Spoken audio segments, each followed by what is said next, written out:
Would it make a good cereal bowl? It may be too shallow for a cereal bowl.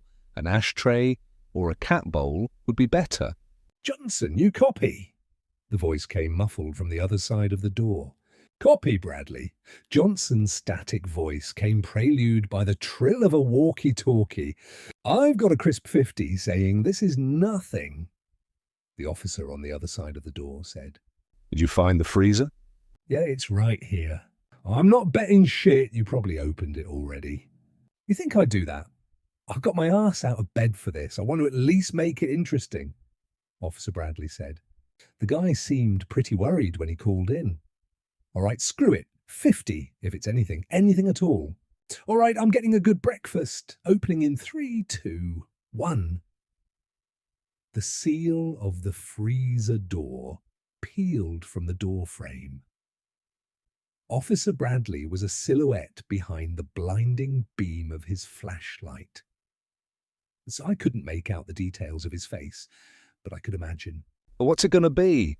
Johnson asked over the radio. Bradley said nothing. His light started to shake. "Come on, who's getting rich, Bradley?"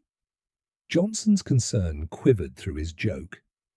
Bradley didn't answer the question, but he replied in a quiet voice. I think they're alive." August 2015. Golden sweet corn rained onto my tray with a salty buttershine. Green beans dipped into their shallow pool of chicken broth, garlic, diced onion, and bacon. The beans made their presence known with a mouth-watering steam. A mound of potatoes plopped onto the tray and was pressed into a caldera with the back end of the cook's spoon. The divot was filled till it overflowed with a heavenly brown gravy. Last came the pork. A pork with the tenderness of a pudding and the taste of Hawaiian basted honey. Each cut of meat was so fresh it caused rumours that the meat was butchered in the kitchen. I believed them too. Lunch was the best part of St. Jude Catholic School. Unfortunately, it was followed by the worst. Once our bellies were stuffed to the brim, we were banished to the schoolyard for recess. Fresh-cut grass poisoned the air. Summer still burned at the beginning of the school year, and the sun blasted a bright sting to the back of my eyes. The day wasn't made for me. My days were when it rained, and we could go to the library to enjoy the silence while the talking boys released their energy into the gym. But days like this were ruled by the talking boys. They squealed and screeched as kickballs and wiffle balls torpedoed through the air. The other girls that weren't interested in joining the boys usually huddled by the school building, telling jokes and updating each other on the latest gossip. I would listen with my back to them. Whenever I heard something especially juicy, I would sign my response close to my chest so they didn't see. I wished I could turn and share all of the gossip I overheard, the benefits of not being noticed. I knew Darren found his dad's booze and planned to bring a bottle to school that week. I knew Bianca got into it with her mum the night before because she was failing math. I imagined they would get a kick out of that.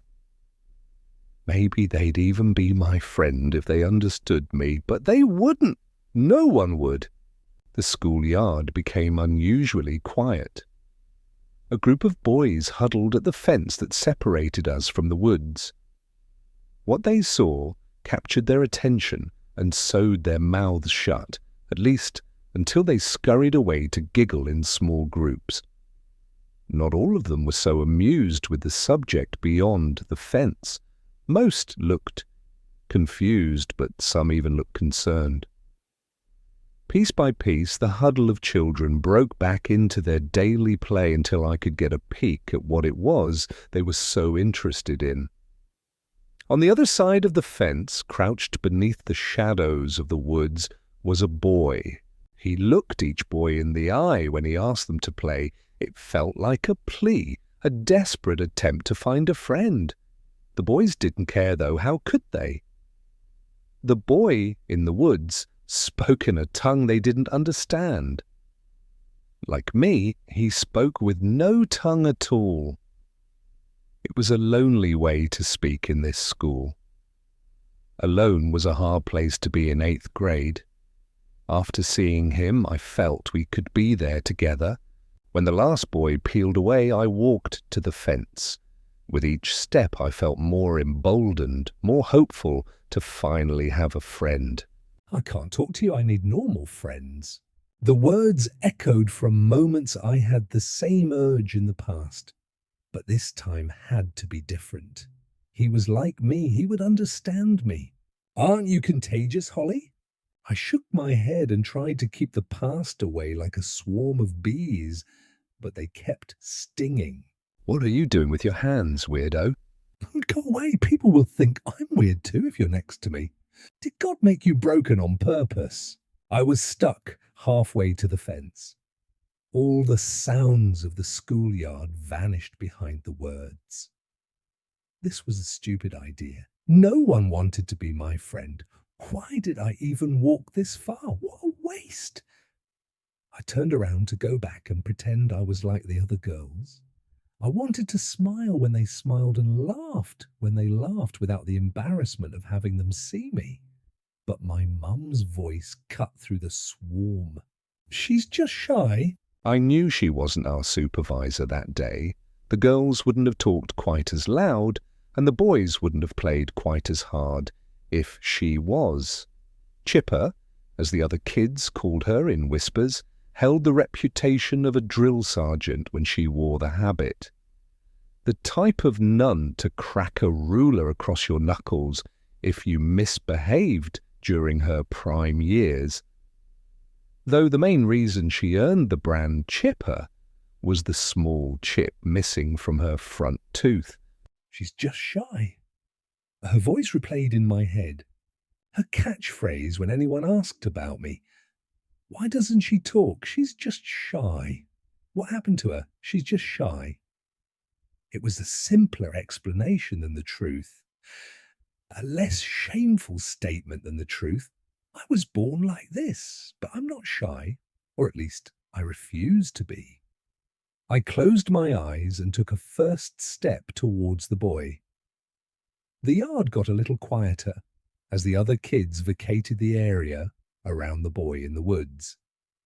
When I felt the beating sun disappear behind the shade of the trees, I stopped and waited for a moment. I'm not shy, I thought to myself, but before I had the courage to open my eyes, the fence rattled.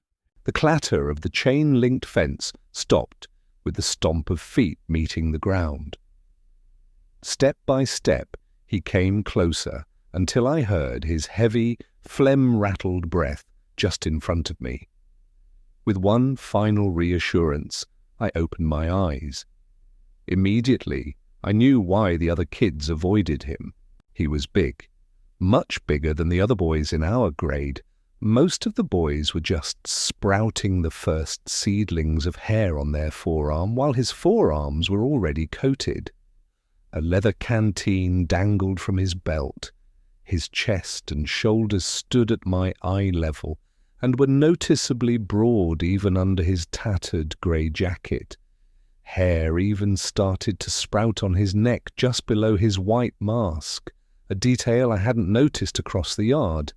An elephant mask made cheap and pressed to his face with a single elastic string that ran in an eroded divot around his head before it vanished into the cave of his grey jacket's hood. In the centre, where the trunk should be, was only a hole. The jagged edges of the plastic hole encircled a void too deep to see any detail of his face through. My breath stuttered. This person could hurt me or take me or do anything else he wanted, and I would be helpless. I could scream at the top of my lungs for help, but only a strained whine from my over-tightened vocal cords would escape. No one would hear that. Hell, I wasn't even sure he would hear it. I knew my only option was to run, but when I took a glance behind me to plan my escape, he raised his hand. He exposed the dry, calloused skin of his palm to me. It stayed suspended in the air for a moment before he slowly brought the tips of his fingers towards me. Gently, they landed on my throat, each of his 5 fingerprints carefully scraped up and down. I wanted to say something, but I couldn't get my hands to move. I tried to get something to escape my mouth, but I only felt my throat strain under his touch. Finally, he removed his hand and signed a single word. A word that I hadn't heard anyone say to me. A word that turned off all the alarms blaring in my head. Beautiful, he signed. October 2023. The pond was no wider than 12 feet and smelled like frankincense and sweet licorice. Grass around the pond grew high and hid something on the other side of the water. Between tufts of grass, a smoky grey shape laid still on the ground.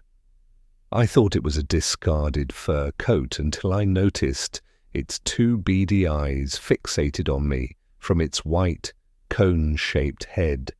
"What is that, Holly?" Abigail asked. I loved the sound of her voice, the way it stumbled from one note to the next without guidance.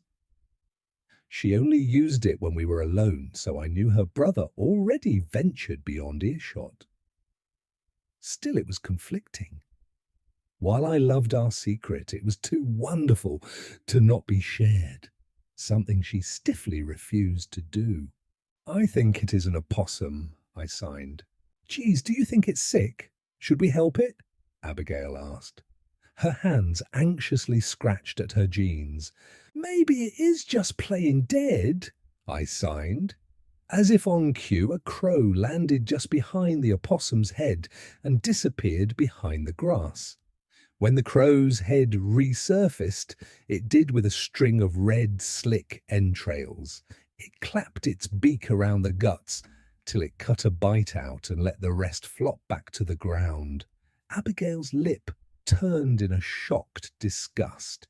"Method," I signed.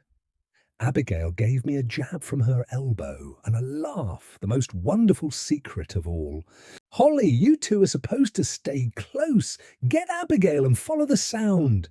Abigail's older brother Lucas called before a metallic rattle screeched through the air. He was about 23, 2 years older than Abigail and I. He wouldn't get any older if he kept up the racket. Abigail watched the annoyance on my face and waited for me to relay the message. "Your brother is being an idiot," I signed to her before I held her hand.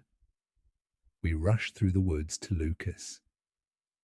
As we ran, I kept thinking about the opossum. Even after the crow ripped at its entrails, I swore it blinked. When we emerged from the woods, Lucas had the chain-link fence clutched in both of his fists and was shaking it rapidly. He only stopped when I hit him with a swift slap to the shoulder. "Hey, what the hell?" he said. "You know this is illegal, right? Are you trying to get caught?" I signed. He glanced at Abigail briefly, who was focused on our lips. "By who? No one is here. Are the birds going to rat us out? Or maybe the squirrels," he said and signed.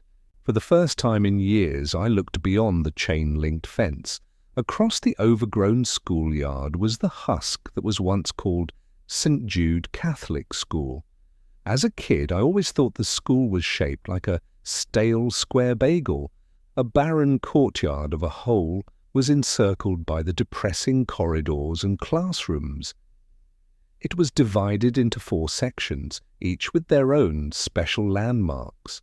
The south side had the main entrance, the east side has the cafeteria and library, the west side had the pool and gymnasium, and the north, the side we were facing, had the theatre.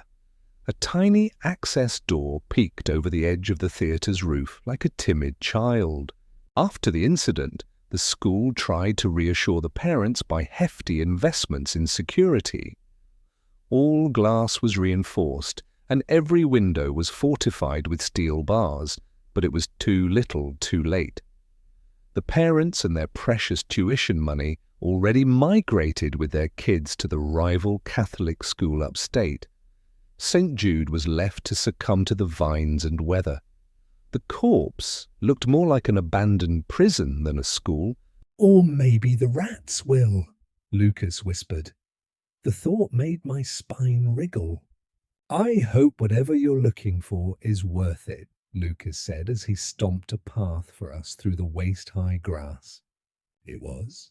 We walked around the school building to get to the entrance at the south side. At the entrance was a figure.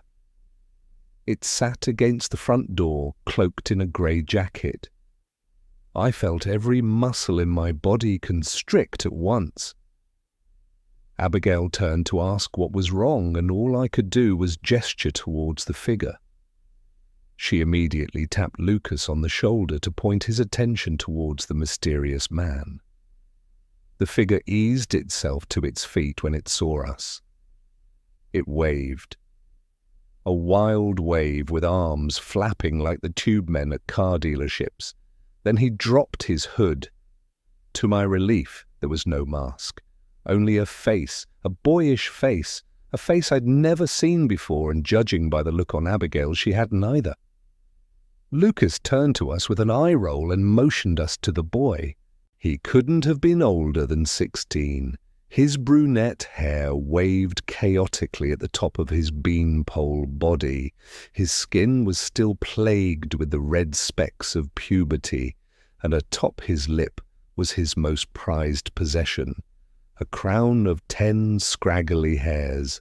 Lucas, ladies, he said with all the charm a boy drowning in supermarket cologne could muster. Abigail took the hearing aids from her ears and stowed them away in her pocket. They don't even help that much, she would say, if I asked why, but I knew that wasn't true. I stopped asking and just assured her with a touch on the back. Stevie, where's your brother? Lucas shot at the kid. He got called into work tonight, but don't worry, I'll get us through safe. I'm like the outdoor boys of buildings, Stevie said. I don't see the gear. Your brother was supposed to bring the gear, Lucas asked. Who needs it anyway? It can't be that hard, Stevie proclaimed. Lucas pinched the exhaustion from his brow. You have your license? Lucas asked. I got it a couple months ago. Thank you for asking. And drive home, Lucas said. He put a shoulder to the door. I can't. Lucas heaved the metal door open with a creak, followed by the clatter of aluminum cans on the concrete stoop. I've been drinking, Stevie finished. The smell of stagnant, musty water filled the building. Puddles spotted the tile floor and grew with a rhythmic drip. The entryway ran perpendicular to the south section hallway. At their intersection was a trophy case with only smashed glass to show. The last couple of weeks before the school closed were a blur. Teachers at first tried to maintain the illusion of safety, but as the halls grew more and more empty, they gave up the act. Everyone was scared except for me. I just went through the motions, a passenger in my own body. As I re-entered the remains of the school, I could only wonder if it really was worth it.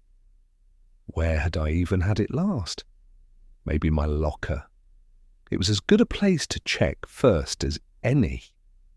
I just wanted to get out of there as soon as possible. I wasn't a passenger anymore. I felt the fear. What are you thinking? Abigail signed to me as we walked down the hallway. She always seemed to know the answer. She read plain as day on my face. Still, she wanted to know what I would say.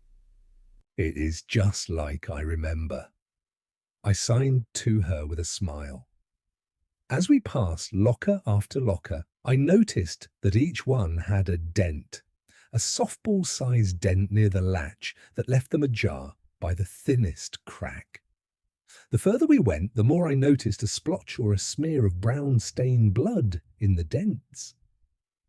When we turned the corner to the east side, when I heard a rattle come from behind us, I snapped my head around to see nothing besides the damp floor tiles and busted lockers we'd passed since we turned the corner.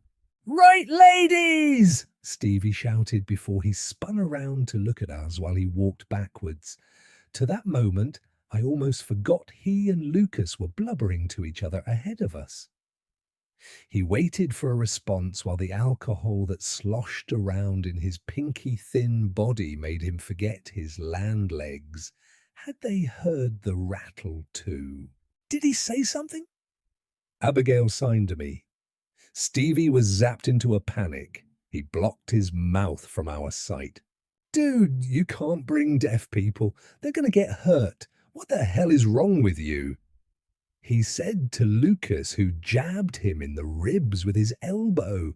"Ollie's mute, you dipshit. She can hear you." Stevie gathered his wind in a breath before giving a silent, bewildered chuckle to himself. He lagged behind Lucas to get out of his sight. He then raised his hand and mimed like he held something pointed directly at me. Then he popped his thumb down like he pressed the mute button on a TV remote. He winked and turned to catch up to Lucas. "She's just shy." My mother's voice echoed again. After the incident, I learned not to argue with it. Abigail tugged on my shirt sleeve and pointed to the locker beside us. "It ends," she signed. Like the others before it, it was dented and stained in blood, but each locker beyond it was strangely left untouched. Even stranger, this locker was mine. I opened it. "Did you find what you're looking for?" Lucas asked. But all that was in my locker were chilling words, smeared in blood, on the back wall that read, "You promised." I sprinted as fast as I could back the way we came. I cut around the corner, flew through the lobby and smashed my weight against the push bar on the door. But it didn't budge. The doors were locked. A metal chain knotted around the door, sealed shut with a padlock. May 2016. Shelley was behind by the length of a grass blade, and the finish line twig was only a couple inches away. It was still anyone's race. Rain washed the schoolyard that morning. The smell of potting soil leaked from the bags stacked between the garden shed and the schoolyard fence. A colony of snails slid on the bags, ready to be drafted into the snail race. Mine was always named Shelley, as it always was. I thought of it like the lead in a Broadway play, though they're each their own actress. They all wanted to be Shelley. Trunkless didn't give names to his snails. He never gave me his name either. So in my mind he became Trunkless for the hole in his elephant mask. It was fitting enough. Trunkless never gave his snails a name either. Instead, he gave them a crack. When he found a snail he liked for the day, he popped a slit into the shell with his thumbnail. It was as casual to him as shaking a hand. The ease with which he split their shells made me nauseous.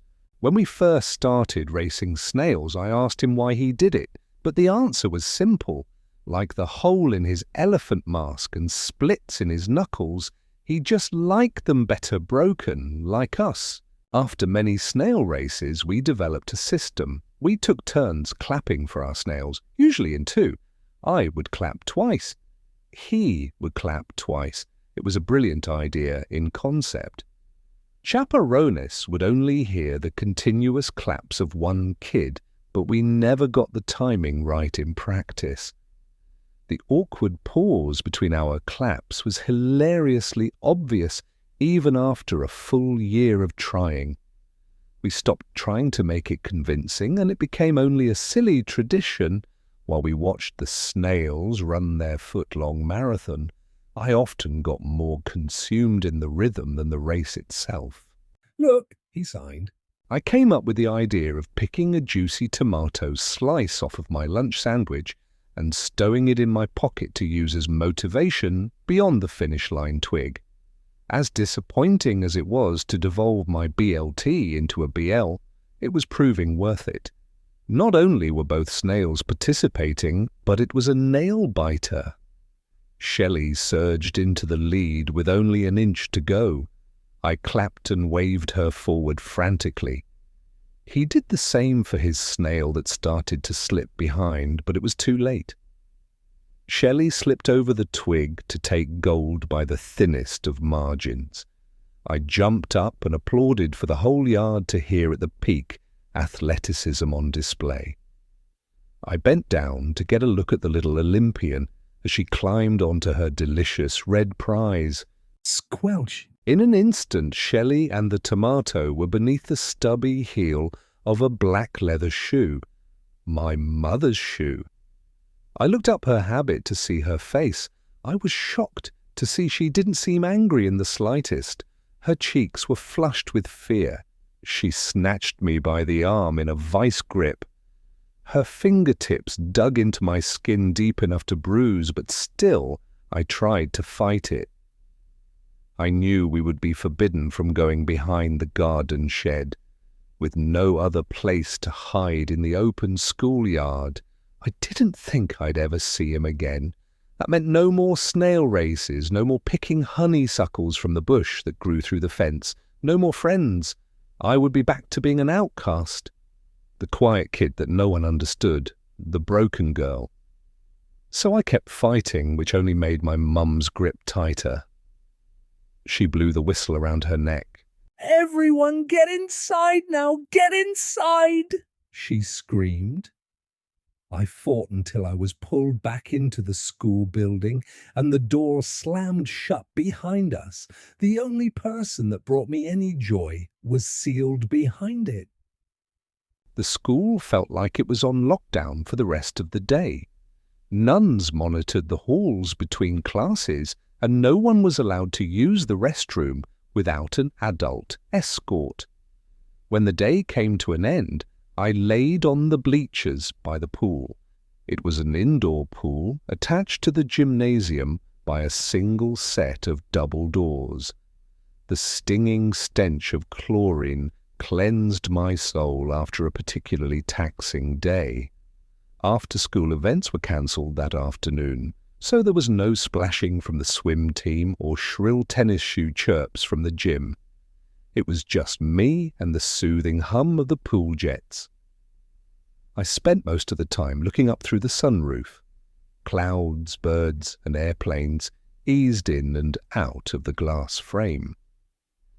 If I wasn't looking at the sky, I admired the abomination on the wall.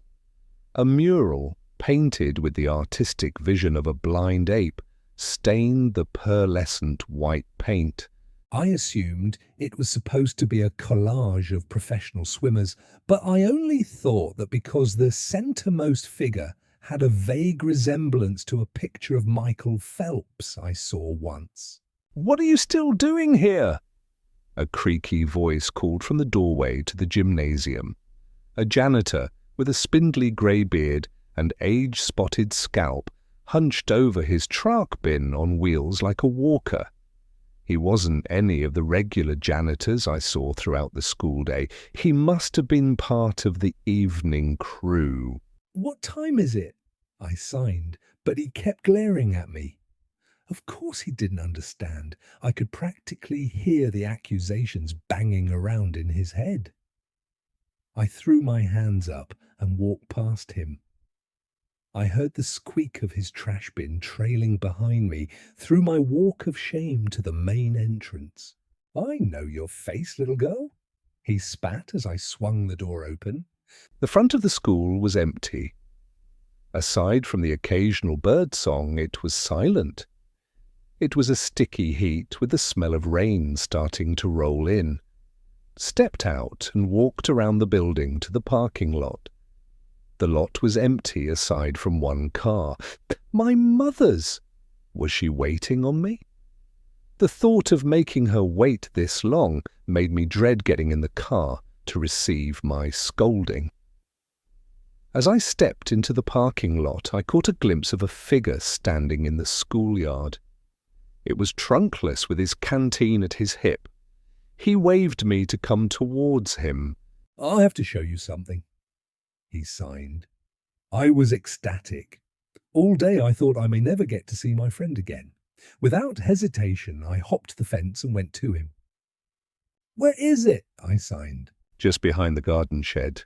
But you have to promise me something. Anything. I signed with a smile. You cannot tell anyone about this. I hesitated, but promised with a smile. He nodded and popped the cap off of his canteen. Then he led me behind the shed. October 2023. What the fuck, dude? You all got to stop fucking with me, man. This isn't funny, Stevie whined. I was in disbelief. We were just there. We opened the door only a few minutes ago, and in that small amount of time, we were chained in. I held the padlock against my palm. It was warm. Someone locked us in. He locked us in. The thought made my head spin as it wrapped around the danger we were in. Abigail's touched my shoulder. Is there another way out of here? She signed. I swallowed the sick feeling when I saw her and kept it down long enough to think. Each of the 3 other sections had at least one exit. The cafeteria and library on the east side each had one. The theatre in the north section had one, and the pool and gymnasium in the west section had one each. I stood and turned to the group. Lucas racked his brain for some kind of plan. Stevie paced and swore to God that he'd quit drinking if he got out of there in one piece.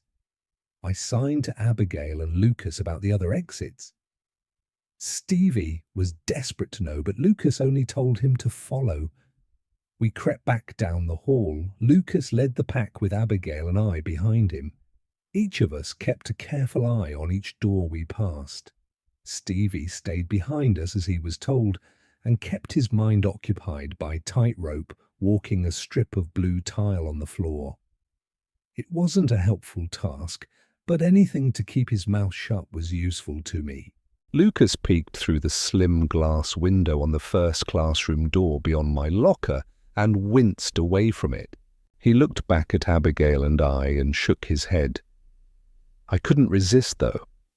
I cupped my hands over my eyes and looked in. The rat's paw scratched at the tile floor.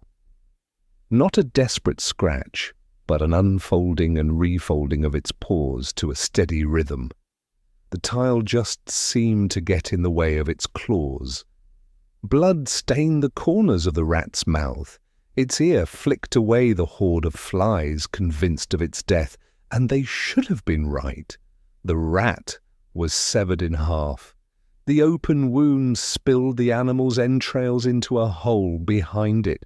All that jutted from the hole was a bear trap's exposed metal teeth in a crimson-stained grin. Despite the grisly sight and the unmistakable scent of death oozing from beneath the door, I couldn't look away from Rat's paw. Its distress signal, I wanted to put it out of its misery immediately. The suffering was the worst part. I mustered the courage to bury my nose and do it, but just before I turned the doorknob, snap! A piercing scream came from behind me. Stevie's foot was gone. It broke through a brittle blue tile on the floor and sunk its teeth into the boy's shin so deep it could taste the marrow. The iron scent of blood erupted from the hole. Stevie gripped his calf with white knuckles and screamed hard enough to slice his vocal cords to ribbons, but even over the screams I could hear something. The sound echoed from the school's entrance and ricocheted to me from around the corner. Thick, deliberate footsteps. I dropped to my knees at the hole and tried to pry the trap open. Once I saw a gap in the trap's jaws, my hand slipped in Stevie's blood and it snapped shut on the wound, sending another scream through his throat. Still the footsteps got closer until a figure turned the corner. The white elephant mask with a missing trunk was still strapped to his face. He stood as tall as the door frames. His chest was as broad as a truck grill. With the force of a buffalo, he charged directly at us. The same leather canteen swung violently at his hip. I yanked the trap again and again. I didn't care if I had to work the trap's jaws until it chewed Stevie's foot off. He had to get free. We had to get out of there. Abigail tugged at my shirt and screamed with terrified tears streaking down her cheeks. The monster of a man was only a few feet from us when Lucas grabbed my shirt and slung me away from Stevie's leg. By the time I got to my feet, Trunkless was standing right behind the boy, the black eye slits in the mask aimed right at me. He raised his hand in the air and waved a subtle hello. I was frozen. Everyone, even Stevie, was still for an instant. Trunkless was the first to move. He gently wrapped his hand around the side of Stevie's head and gouged space for his middle finger into his eye socket.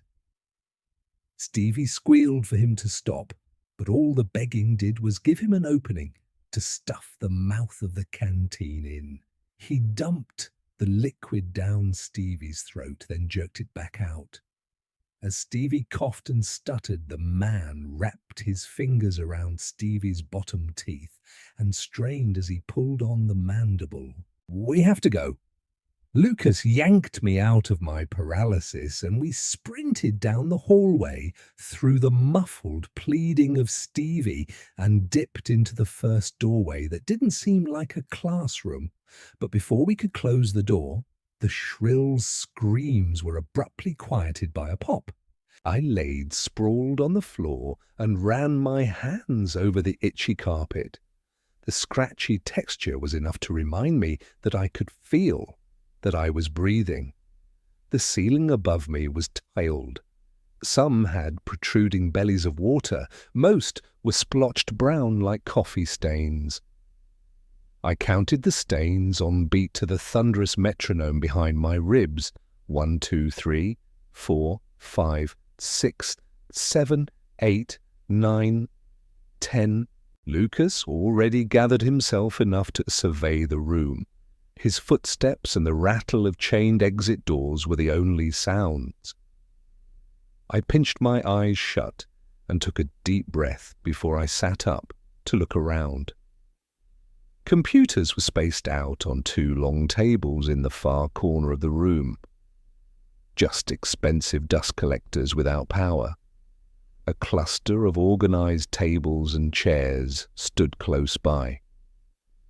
The rest of the room was books, aisles and aisles of sturdy wooden bookshelf, each stuffed with the bane of the school's former attendees, all of which had acquired the pleasing smell of aged paper. There was an indention in the carpet at the end of the nearest aisle, the distinct print of a bookshelf where there wasn't one to be found. Lucas chuckled like he'd figured out the punchline to an unfunny prank. "He waved at you," he said. I didn't have to look at him. I could feel his burning eyes on me. "Fist your locker, and now he waves at you." "I didn't know," I signed. I tried to suck the tears back, but they already started to pool. "Who is he? I'm sure you know that, don't you?" He snarled. I could only glance at him. His anger burned, but his quivering lip showed that the fire was fueled by fear. I couldn't say anything. Of course, I had no idea he would be here, but if I told them who he was, would they leave me? The only other friend I ever had was stalking the halls covered in a kid's blood. I would be alone again. Such an awful place. "You convinced us to come here. You wanted to get something, and you sure as shit got it, didn't you? What did we do to deserve this, Holly?" I shook my head violently to dodge his accusation.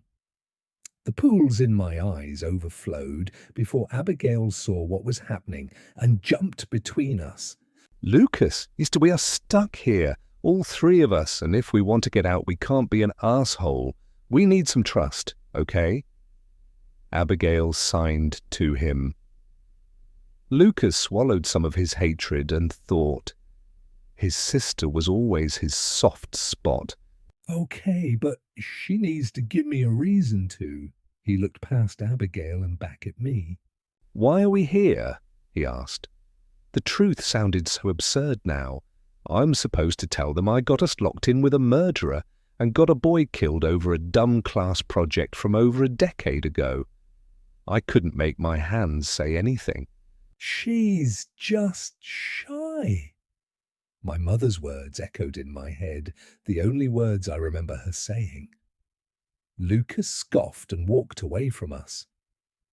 Abigail sat next to me and rested her shoulder and head against mine. "I'm sorry about him. You don't really know that monster, do you?" She signed. I wanted to tell her everything. I always wanted to tell her everything, but I couldn't shake the knot of dread that formed in my stomach at the thought of doing so. Alone, such an awful place. "Oh, I didn't know, was all I could sign." "I'm here," she repeated to me in a calming whisper.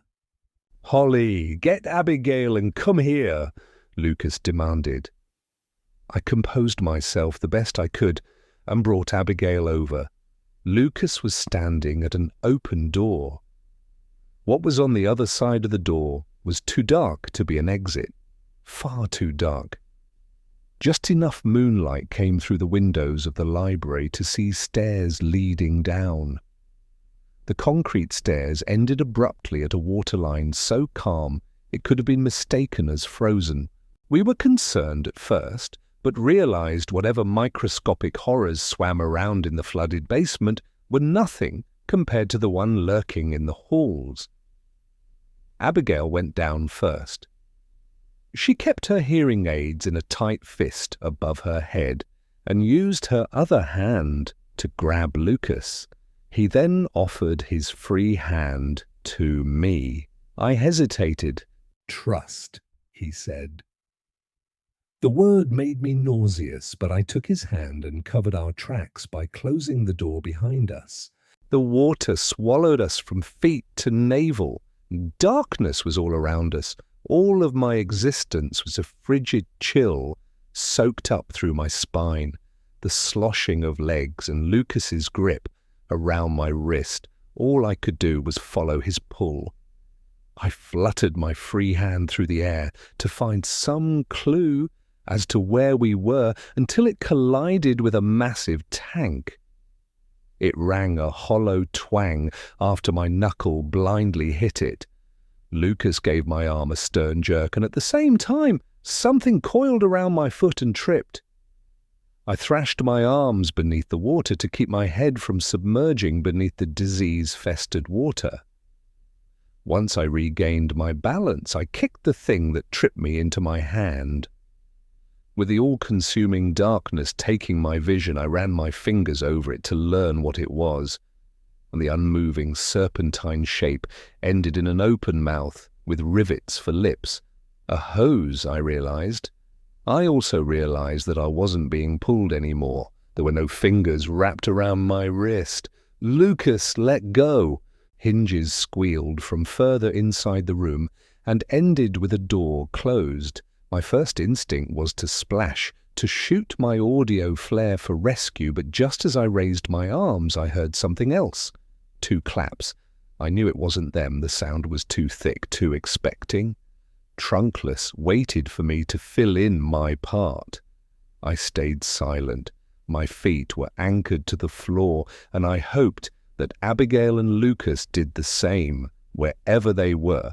Something stepped into the water, and I pinched every muscle in my face to keep a yelp from escaping. The water stilled after a moment. Clap! Clap! My nerves prodded every muscle in my body to flee.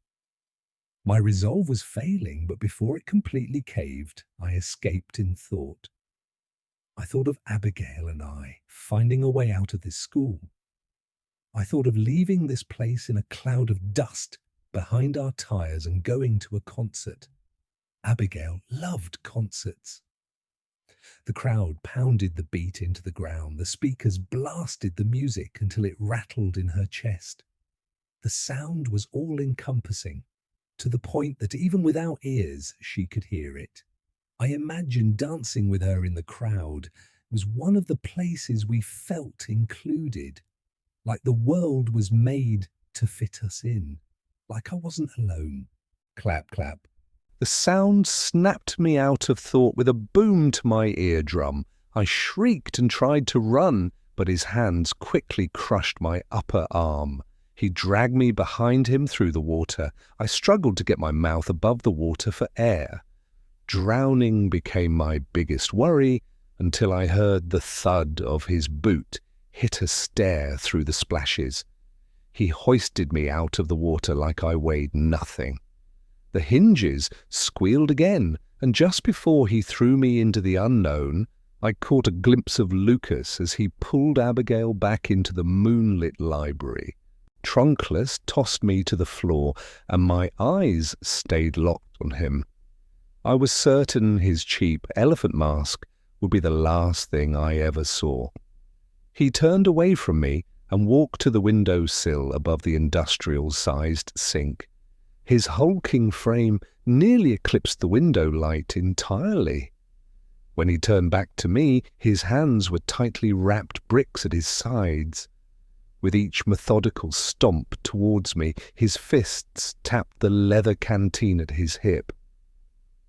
I pleaded with him not to do this. I wanted to sign how sorry I was for telling his secret, but all I could sign through my desperate tears was, "Please don't hurt me."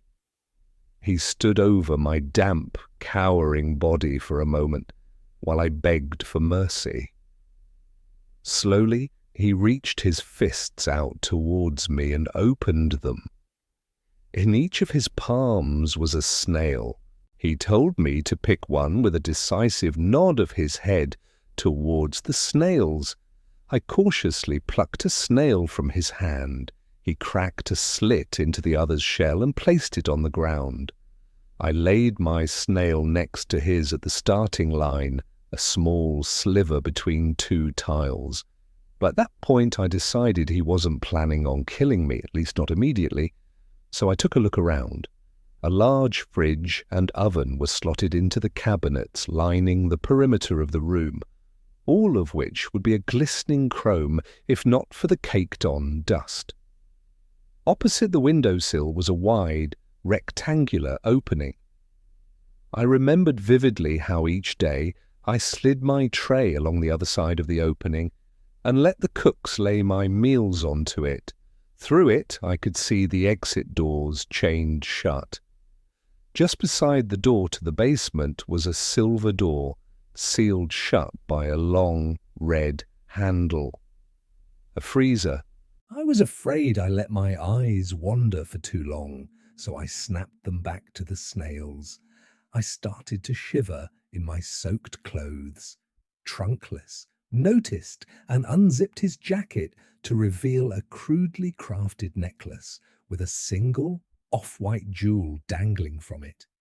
It was almost like a shark tooth necklace, but it wasn't. It was my mother's chipped tooth. I recoiled at the sight of it, and he jerked the zipper back up to his throat. "I'm sorry your mom died. I understand it better now, though." He signed, but once his hands dropped, I looked back at the snails. I willed mine to whatever finish line he had in mind. I thought he may let me go if mine won. Before I needed the mask, my mom used to have those sticky ribbon traps that hang from the ceiling. I used to like flies. Now I'm a little too close to them, but I used to really like them. The main thing I found so pretty was their eyes. He stared in my eyes through the darkness behind his elephant mask before he continued. Whenever a new one got stuck, I went into my parents' bathroom and found the tweezers. A leg here, a wing there. I plucked away until it was perfect. But when I was done, even though the body was trapped, the soul had escaped. It was gone from its eyes. Where's the beauty in that? He took the canteen off of his hip and swished the water inside. He popped the cap off and poured some over my snail. The smell of frankincense and licorice wafted from the snail's pool. He waited a moment before he stood. His boot tip rolled over the end of the snail. Its little shell suffered a long, agonizing crunch. Like a tube of toothpaste, the poor creature's internals squeezed up through its mouth. The cruelty brought me back to the promise I made to him, to what he showed me behind the garden shed. My mother reduced to a heaving pincushion of flesh and bone. I only looked at her for a moment before I ran to the nearest house. He ran for the woods. My mum only lived for another hour after the ambulance arrived. An hour of suffering, and he wanted to do the same to me. I found what I needed, a ribbon trap for the soul, he signed. The snail moved again. It forced its poor broken body through the puddle of its own entrails. I couldn't believe my eyes. As long as it has a soul and a brain to see the world through, it can be made beautiful. He signed before he sat back down and slid the canteen to me. Do you want to make the world understand what it means to be beautiful? He signed. I was stunned, silent. I shook my head no until I forced my hands to say something. I told him there are people out there that understand. I made a couple of friends, and he can too. He doesn't have to do this to people. I told him we can all leave this school together. He just shook his head in disappointment and stood. You are more like them than I thought. He walked to the freezer and popped the seal with a turn of the red handle and stepped inside.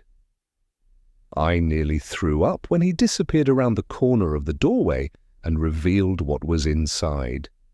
A cloud of rats scurried to the shadowy corners of the freezer. All they left behind were teeth marks on a single foot that dangled a couple of inches above the ground. Only a protruding bone was at the end of Stevie's other leg. The boy's thigh meat was splayed open to show carvings on his femur, deep enough to show the marrow. His ribs were spread like wings, and a rusted hook jammed through his back and pierced his lung. Stevie's jaw hung limply at his throat that overflowed with blood. His eyes panicked from a never-ending sense of drowning. Trunkless stepped back into the doorway. In his hand he gripped an axe head by the nape. The wooden handle was broken off long ago, and in his mind it was made better for it. Without thought, I threw myself over the opening to the cafeteria and into the hallway. I didn't care about traps in the floor. I just ran as fast as I could until someone stepped out into the hall, grabbed me, and pulled me into another room. Lucas slammed the door shut behind us. Abigail hugged me. Her arms warmed me against her body, but I was so cold. Stevie's mangled body kept flashing in my mind. Poor Stevie. Abigail let go and signed how she was certain she'd never see me again, and how that thought turned her stomach sick. I knew you would come back, Lucas said, which sounded more like an accusation than relief.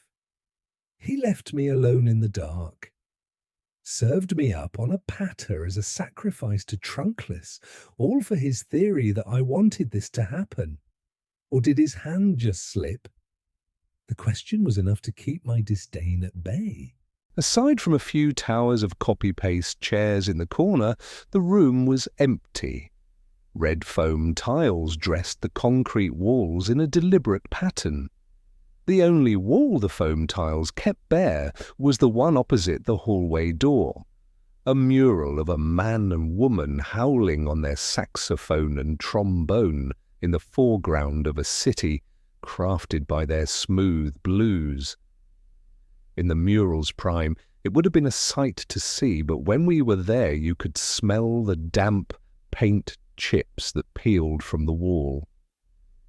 Even still, it was far better than the mural by the pool. Above the mural was a thin window that stretched the length of the wall and shone its moonlight through the bars and onto a shelf of dust-covered trophies. Abigail ventured through the room while Lucas kept watch by the door. She swung open a closet door and wheeled out a marimba. Its plethora of missing or split-down-the-middle keys left it with little value and meant it was destined to rot with the school. Abigail was delighted to see it. She told me she remembered playing one in a music class she had in middle school and thought it was just the pick-me-up we needed. With the foam walls and sweeping front door, the room was designed to suffocate the sound of a marching band before it escaped. I assumed one marimba wouldn't be a problem for it. I also didn't want to ruin her smile. I stood on one side of the mangled instrument, and Abigail stood on the other with her back to Lucas. She coiled her middle finger into a pointed second knuckle and struck a note. Lucas glared at us and demanded we keep it down.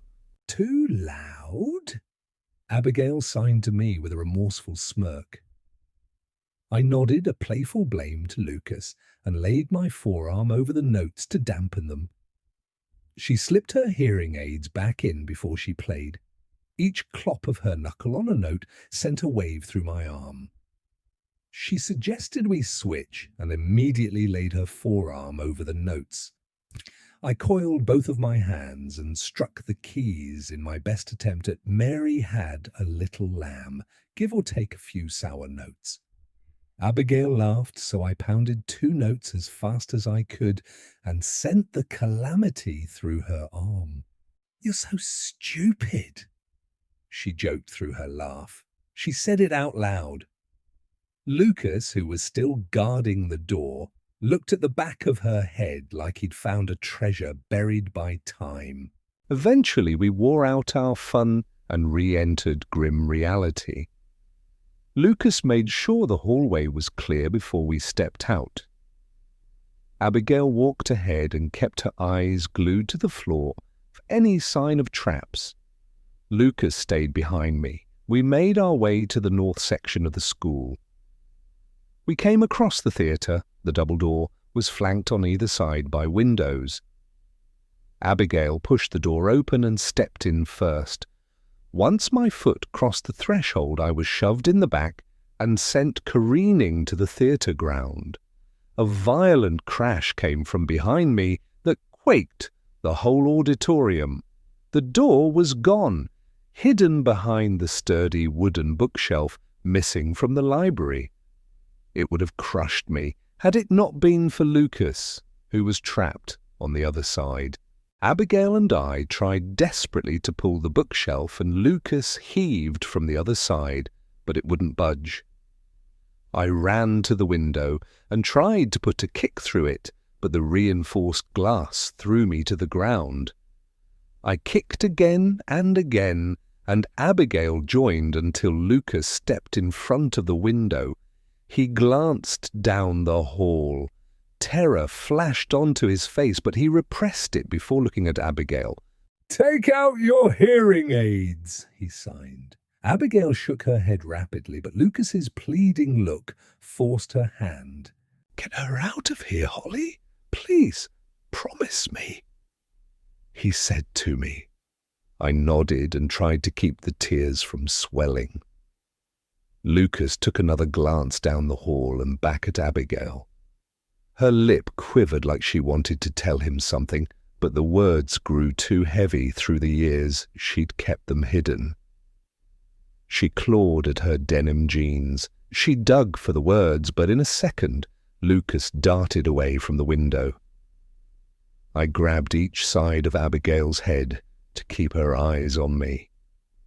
A shadow swooped past the window, but we wouldn't dare look. We knew who it was. He only screamed at first. Guttural screams for mercy were followed by the slicing of meat, the break of bones, the heaving of water, then breaking again. Rivulets of tears overflowed on Abigail's face. She tried to bring her hearing aids back to her ears, but I cupped my hands over them. I held them in her lap until she no longer had the fight to pull them up. She collapsed into me and I held her until the halls were quiet again. Silence never felt so heavy. Abigail's knees were tucked into a tight hug at her chest. Her chin was held up by her knees. She repeatedly clawed at her jeans in agonizing strokes. Her sight was aimed at the stage, but her focus was miles beyond the walls of the school. Tears pooled in her eyes, but the shock she wore on her face made me wonder if she even noticed. Minutes felt like hours as we felt trapped in the sludge of our own despair. A prison within a prison. I was thinking as soon as we get out of here, we go straight to a concert. Any concert. We don't even stop. I signed. She saw me, but she didn't reply. She was silent for a long time before she spoke. When we were kids, we played emergency rescue. Whenever there was a storm coming, we'd scatter the balls from our garage into the yard and pretend like we had to save them. One time I remember running back to the garage and I tripped right into a puddle of mud, face first. She forced a chuckle that barely had the strength to be audible. She continued. For years when we were alone, he called me Mud Pie. Only when we were alone, though. I don't know why that comes to mind now. His words repeated in my head. Get her out of here, Holly, please promise me. Please promise me. Promise me. Promise me. Promise me. Past the herd of scattered pine-scented pews was a stout set of stairs that led to the stage. Next to it was the exit door, shackled in a chain and pinched together by a padlock. For a moment I thought there was no way out of the theatre until I looked up. There was a drop ceiling. I climbed up the massive bookshelf in hopes of finding some way out, but it was still too high to see. I stretched on my tiptoes and still nothing. I jumped on the slanted edge of the bookshelf and pushed the tile away to get a glimpse into the ceiling. Get down! You're going to hurt yourself, Abigail scolded. But I was determined to keep my promise. I jumped again. I thought I saw enough space to squeeze through beside the ductwork, but I wasn't sure. I jumped again and saw nothing. My head didn't get through the open hole. I jumped one more time before I realized I was sinking. The bookshelf crashed to the ground and I plummeted with it and landed on the edge of a shelf. Jesus, are you okay? Abigail said as she rushed to me. I shot her a thumbs up as I desperately wheezed to catch my breath. She put her hearing aids back in to listen. With the bookshelf lying flat on the carpet, we tried to push it again. It was like pushing a car in neutral up a hill, but eventually we got it away from the door. The crash was sure to draw his attention, so we swiftly threw the doors open. Blood. A trail started from a puddle to our right and streaked down the hallway like a road, bending out of sight. But I knew where it led. The freezer. Abigail retched and pinched her eyes shut. I took her by the hand and led her carefully to the west section. We entered the gymnasium first. The polished wood flooring was warped by water damage, but if I closed my eyes, it smelled like the same dreaded gymnasium. The dangling basketball hoops were draped with webbing. The only light came from a street light outside and slid through the slit of glass in the exit doors. The chain locked exit doors. Still we pushed on them. We rattled the chains in hopes that a link would break, that they would loosen enough to get a sliver of an opening. But the doors didn't budge. The pool had the only exit door left. I swallowed the lump of dread in my throat and led Abigail to our last chance. There was nothing to see through the sunroof. The moon and the stars were covered by clouds. Feathery tip-tips of rain played the first notes of a brewing storm. The mural was still pristine. Smudgy Michael Phelps still raised his stubby arms in celebration at the center of the collage, but it seemed beautiful this time. I peeked over the rim of the drained pool and was smacked with the stench of rot. A puddle of black soup lingered at the deep end. A polo shirt, certainly embroidered with the St. Jude crest, was scrunched to a ball at its coastline like a makeshift pillow. After I regained my balance from the vicious scent, I looked past the pool. The exit was completely glass and naked, not a chain to be seen. I sprinted to it with Abigail following close behind. I shoved the handlebar and it clicked. It only clicked. I couldn't believe it. Abigail and I pressed harder and harder at the bar, but our combined force was no match for the deadbolt, locked in place by a lost key. "Oh, fucking deadbolt," Abigail said. I laughed and threw myself against the door, over and over and over. Fucking deadbolt, fucking deadbolt, fucking dead. Eventually, I stopped fighting the door. My laughter died quietly as I succumbed to hopelessness for a moment before I thought of the freezer. We weren't going to die that night. The fate of the freezer was far worse. I took a few steps back and charged the glass.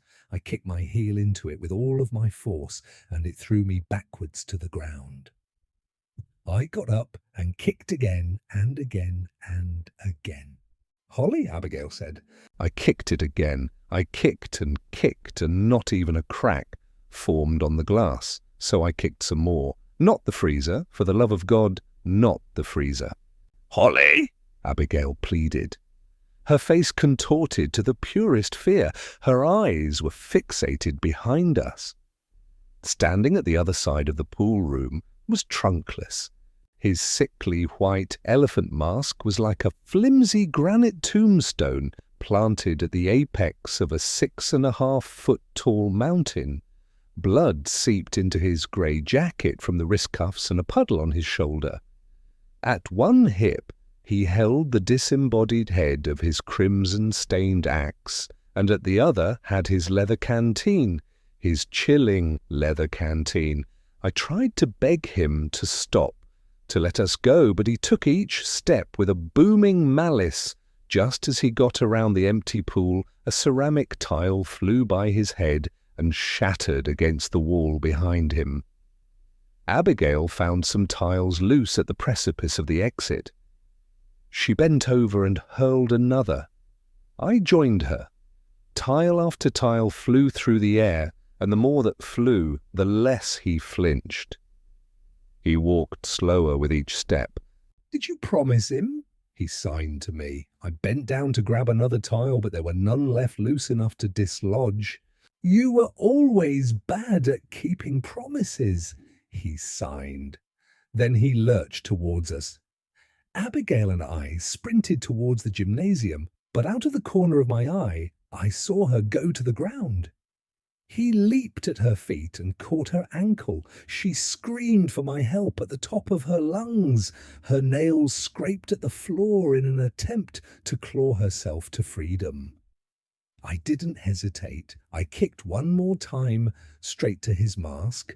The white elephant mask split down the middle, and each half dangled by the string around his neck. A hole the size of a softball engulfed the left half of his face. Flies exploded from his face after the impact and sprinkled the smell of death through their trails. A complete chasm lined with decayed black skin and the writhing white specks of munching maggots. His left eye, his nose and half of his mouth were either gone or scattered back into the festering wound. Abigail scurried behind me, and I tried to fight back the vomit that crawled up my throat. I avoided the void of rotted flesh and only focused on his remaining eye. In that eye, I saw something. I saw a boy like the one on the other side of the schoolyard fence, a boy who only wanted someone to play with, someone who would accept him. That was an opening. and escape. Are you okay?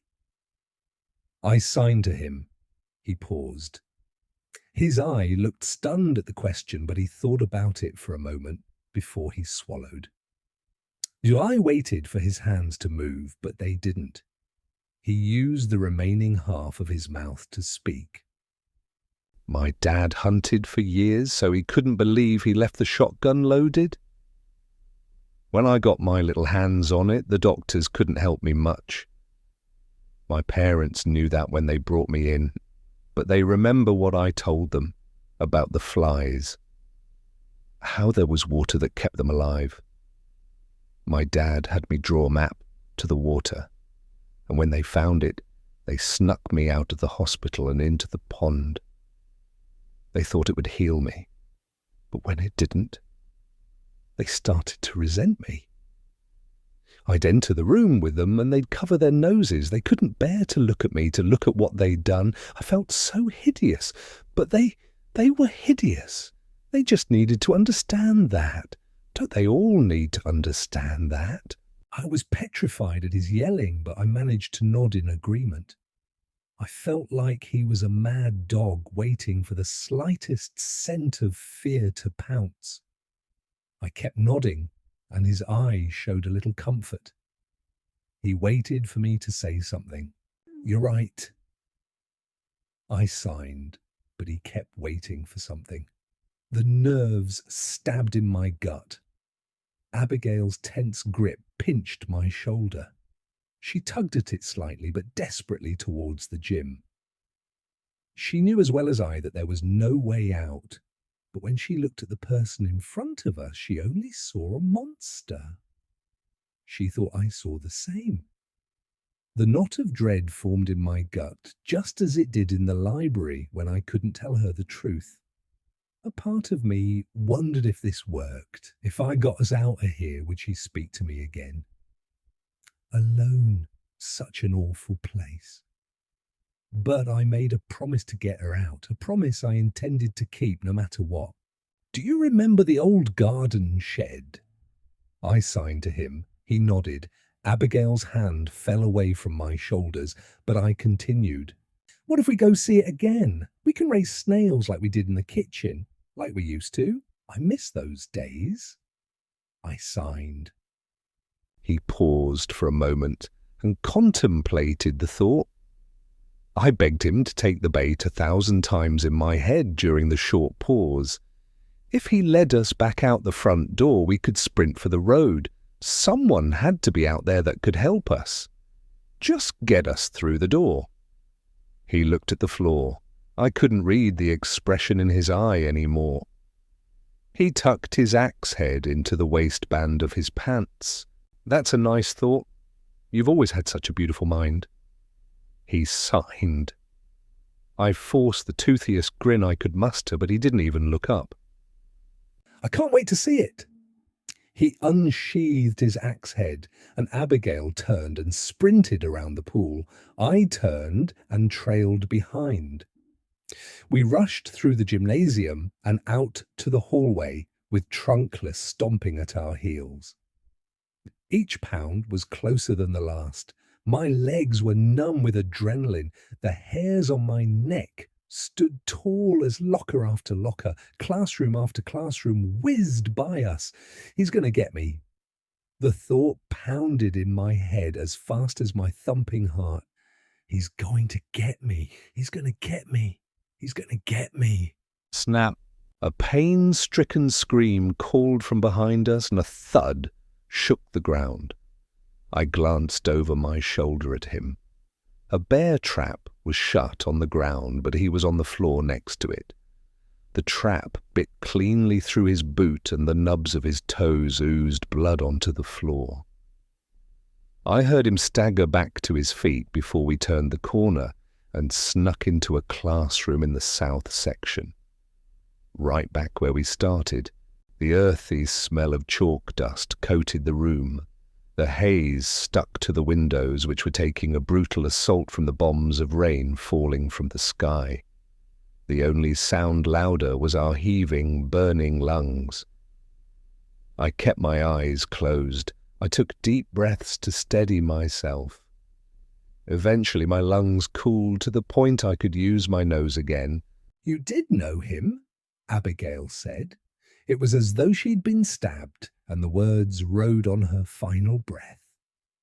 I opened my eyes and saw hers, damp with confusion, with disgust, with betrayal. "Please let me explain. I signed, but she cut me off with a sharply raised hand. She didn't fill the silence, so I desperately continued. "He was my friend at one point. He's why the school shut down. Then he killed my mum. Abigail, please. I'm so sorry I didn't tell you in the library."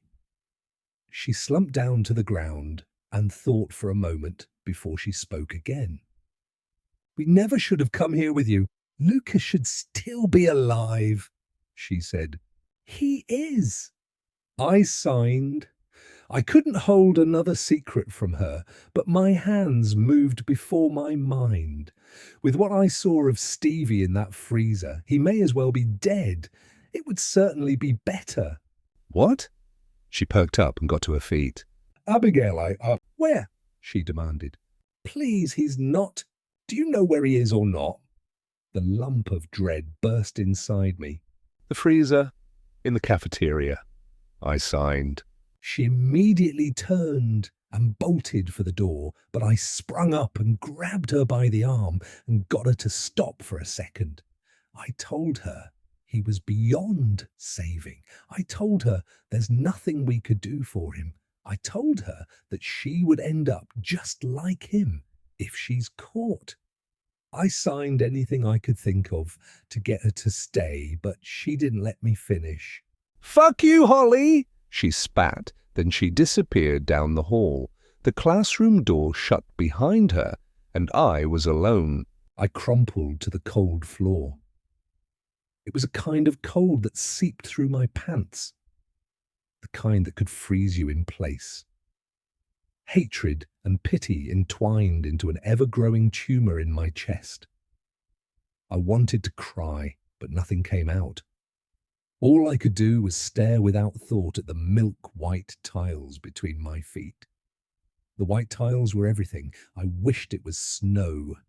Snow so deep that I could sink within and turn the white everything into an eternal black. I put my palms on the tiles and waited for the cold to engulf me. It never did.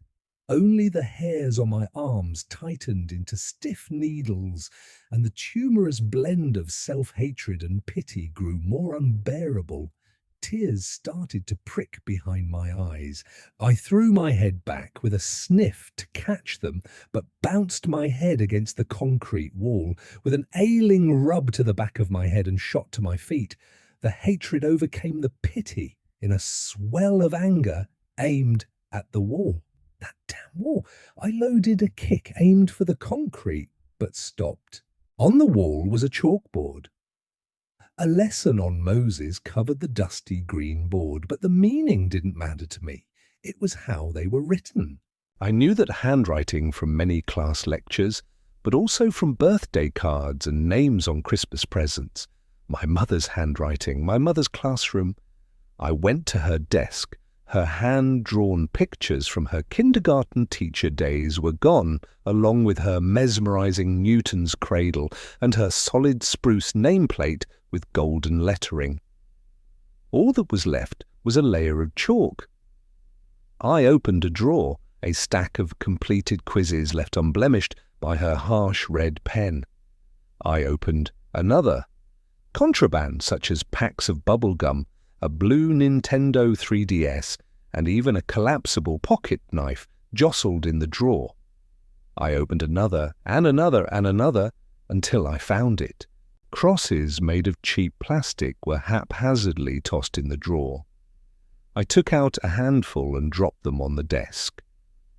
Each one had a button at the base of the cross on a bright green plastic bump that was surely supposed to be a hill. Underneath the hills were an array of holes to allow for sound to come through the speaker. I pressed the button on the first cross. "Hi, future Riley, so we finally graduated. I I pressed the button again to end the static recording. I put it in a separate pile and grabbed the next one. I hope you're out of this shit town by now. I ended it and tried again. Do you still want to be a dolphin trainer? Oh, I hope you're ended. I kept trying crosses, and each one was like the last. Each one had another kid's voice rattle through the plastic, but still, I kept pressing button after button until eventually I found it. Hi, Holly, it's your mum. I can't believe when you hear this you'll be graduating. I don't want to think about how old I'll be then. She laughed and paused for a moment. I just want to say that I'm really proud of you. I know how hard school is for you. Or was. I know it's hard fitting in, but I still see you try to reach out to people all the time. I know kids can be mean when they don't understand, but don't let that stop you. Keep giving them a chance. I love you, sweetie. Happy graduation. With a pop, her voice was gone. I felt at peace for the first time since we were locked in the old school. I pressed the button on the cross again. While my mother talked, I thought back to the schoolyard. Lucas, Abigail, and I stood an overgrown field away from the school that would become our demise. I cursed it. Its unbreakable glass, its unbendable bars, its inescapable chains. If the building could feel anything I wanted it to feel, my hatred, my desperation. My mother's recording ended. I pressed the button again. I got up and looked out the classroom window for the moon. Only the moon and my mother's voice would get me to accept my fate. The moon wasn't visible from the window. Rain pelted the glass and the sky was entirely blanketed by clouds. I spit another curse on the building. If we had just stayed on the other side of the schoolyard, I could have seen it before the storm rolled in. It would hang in the sky and peek over the edge of the roof like a timid child, the same as the roof access door above the theatre. Keep giving them a chance. I love you, sweetie. Happy graduation. I sprinted through the halls straight to the cafeteria. With each stride, I prayed that he didn't get Abigail. I made it through the east side and to the cafeteria door with no sign of either of them. I tossed the door of the cafeteria open and saw her through the opening to the kitchen. She was at the freezer, but the metallic door was shut in front of her. She was in one piece. I ran to her and jumped over the opening to the kitchen. I took her by the shoulder and turned her to face me. I started to tell her that I had a way out until I saw her face. It was sick with grief. My heart anchored at the thought of her seeing her brother the way I saw Stevie, but in an instant I noticed that she didn't see him. She didn't have to. From the other side of the door came inhuman, guttural wheezing. I could hear the air coming into his lungs and out of his body in ways other than just his throat. The sound was painful to hear. Why isn't he dead? Abigail asked. I couldn't answer her. I just took her hand and led her towards the exit, but she pulled her hand away.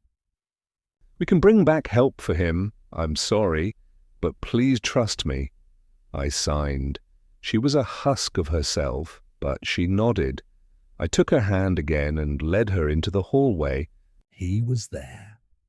Tuskless, limped around the corner from the south section. When he saw us, he went into a full sprint without any mind to the blood that spurted from the end of his foot with each step. His bloodied axe head sliced through the air with each pump of his arms. I yanked on Abigail's arm, and we rushed to the theatre in the north section.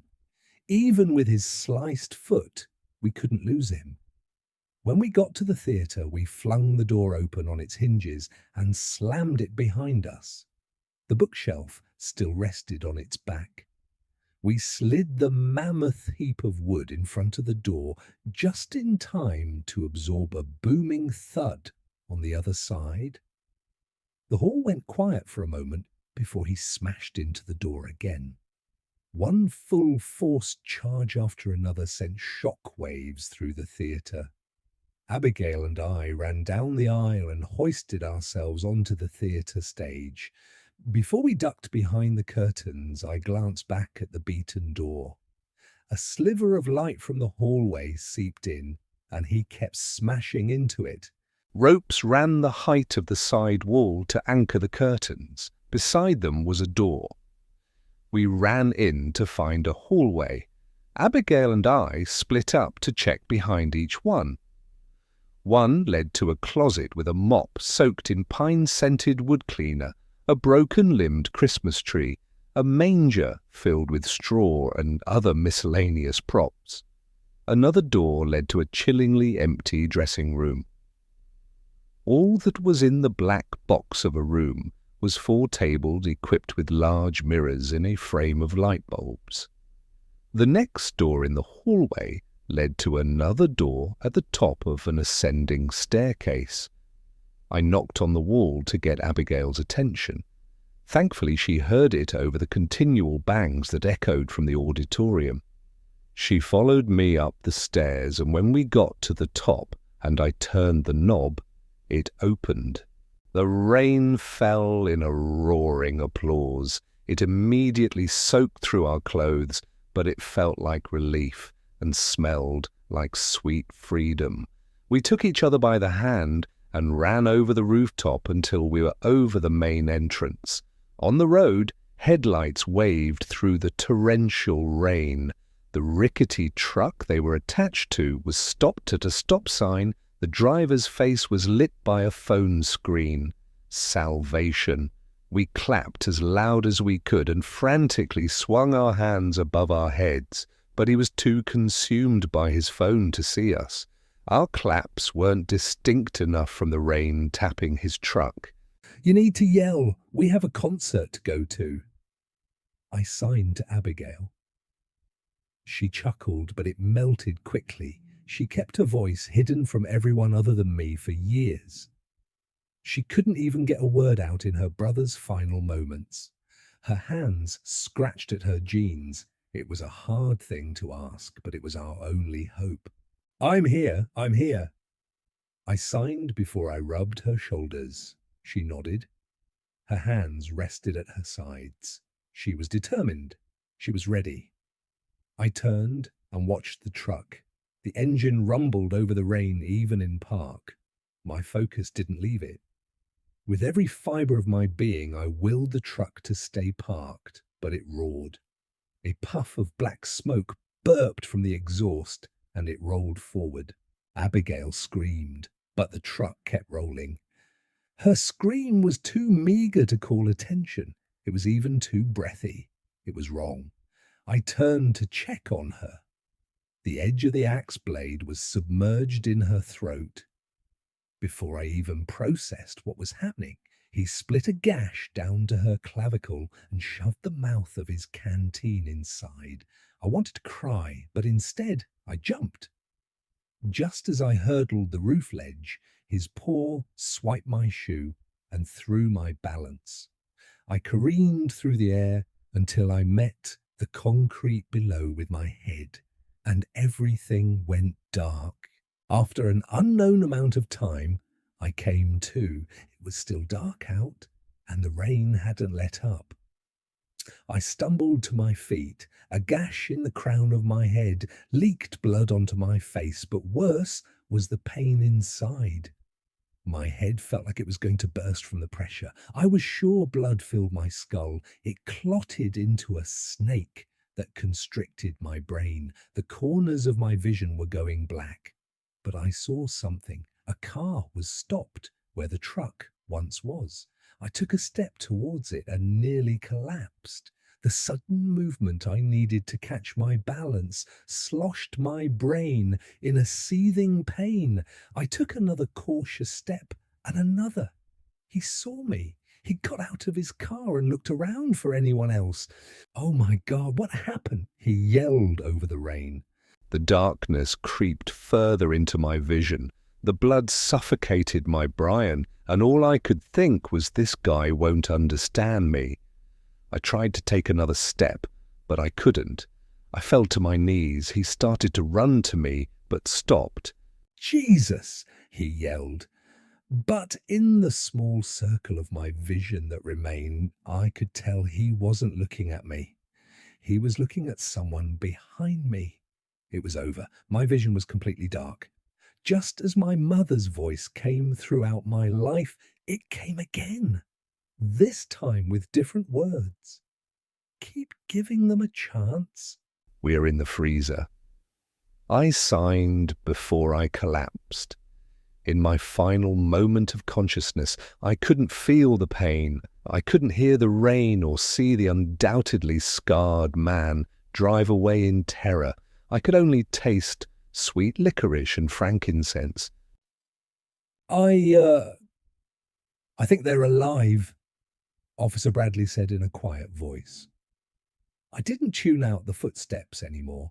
I counted them. 1, 2, 3, 4. Officer Bradley didn't hear them. He was too shocked.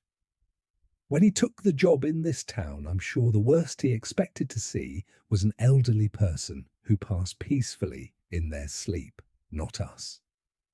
5, 6, 7. The pain was constant. Every little piece of my body was snapped or removed. I couldn't see this happen to someone else. I didn't look at Officer Bradley's silhouette outside the freezer door frame. I kept my head down. Johnson, call the fucking county. I need backup down here now. Get an ambulance. Shit, get 4 of them right now.